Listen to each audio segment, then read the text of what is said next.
Netflix viewing, I caught a new movie for a change. This is Harbinger Down, released earlier this year. Quickly found its way to Netflix. So, this is from director Alec Gillis, directorial debut. He's known for his effects work, Studio ADI, the Goro from Mortal Kombat still looks great, various creatures in the Alien franchise. So, they broke out and made the movie Harbinger Down. I think this was funded through largely Kickstarter campaign.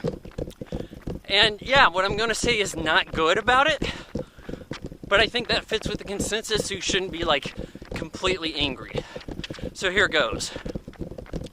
Starts out 1982, Soviet cosmonaut ship is crashing, and there's some kind of virus aboard, crashes in Arctic Circle, whatever. Skip forward to today, present day. You got this gal, she's on a research mission with her professor, and they're getting aboard this crab ship, the Harbinger. The way they do this, it's like this kind of found footage. Let's videotape our adventure in a terrible way, and then point the camera at the ship, and it says Harbinger. Then the title screen comes up, Harbinger Down. So it seems a little redundant that they showed it that way, but it's also like we don't actually have a real ship. Well, anyways, we get aboard the ship.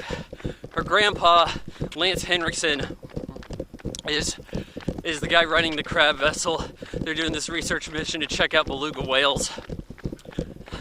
They get out there, and you see that the camera work seems a little off, like maybe the frame rate looks a little bit of a ghosting effect in some of these interiors.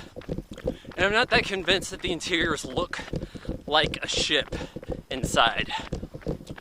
But as far as low light performance and stuff, it looks pretty decent. I know that they used Blackmagic cameras, and as far as the low light performance stuff goes, I'm actually pretty impressed by it. It looks better than a Red, to be honest with you. Anyhow, they find the belugas that they're looking for, and there's this transponder in the water beeping red. How could it be doing this about, more than, 33 years later? I don't know. I kind of thought batteries died out, especially when they're from the 80s. It's not like they're lithium ion. So they pick up this mass of ice, and they find out that it's the frozen cosmonaut ship, and there's a guy on board. They cut him open, try to see what he died of, I guess. And they're just kind of moping about in the ocean. Really, no real concern to leave, I guess. I guess they got their crabs, but they store the guy, and then all of a sudden, it's like things start killing people aboard the ship. Like there's somebody that gets killed, like a creature crawled away from the ship, from the cosmonaut. Only we never actually saw that happen. So there's a creature loose on the ship, kills a guy that is never seen before, nor anybody even talks about. And that's really your first taste of creature action. The practical effects is the mantra of the film, because they worked on The Thing and had some issues where all of their work was replaced with computer.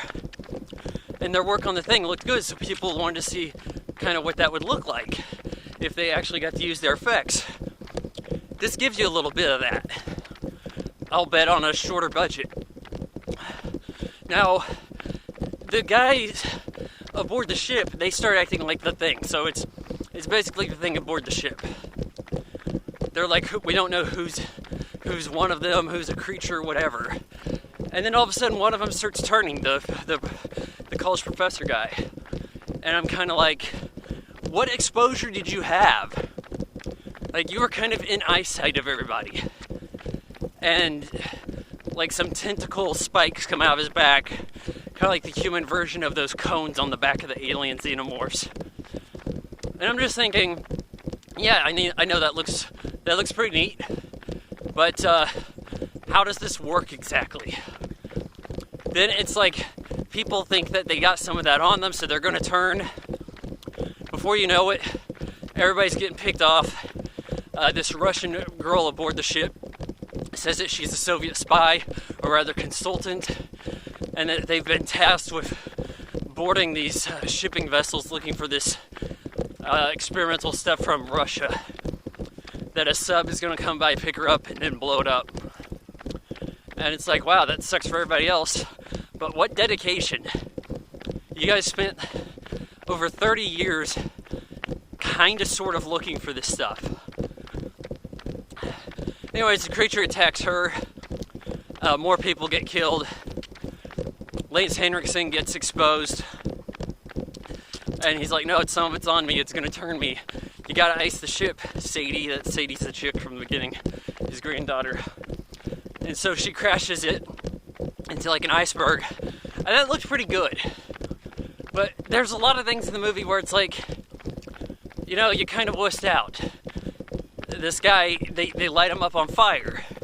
Well, do they? You never even see any flames. They take him outside. Then you got this far away shot with a little poof of red CGI fireball to indicate that something happened there. But you know your budget's tight when you actually can't light anything on fire or do any kind of explosions. The story is pretty weak. I think that's what everybody's real complaint is here. It's the thing at sea. Cold again. I mean, almost the same kind of thing that way. No pun intended there, really, but the dialogue, the execution of it is very stiff. Before the creature stuff starts happening, you're kind of thinking, okay, you want to check out of this movie. I don't think that many people have watched all of it, to be honest with you. I'm trying to avoid people here. So, in the film, the dialogue will just be kind of unnatural. There's some pauses when the crew's aboard the ship. And it's not until, I don't know, maybe 30 minutes in, and this is like an 80-minute movie with credits, that you really start to get some of the creature action that you were looking forward to. And when it does happen, the film starts to pick up. You kind of see that this is the wheelhouse. This is where the director's more comfortable. But explaining how the stuff happened, or trying to give dialogue or any kind of insight into the characters, very weak.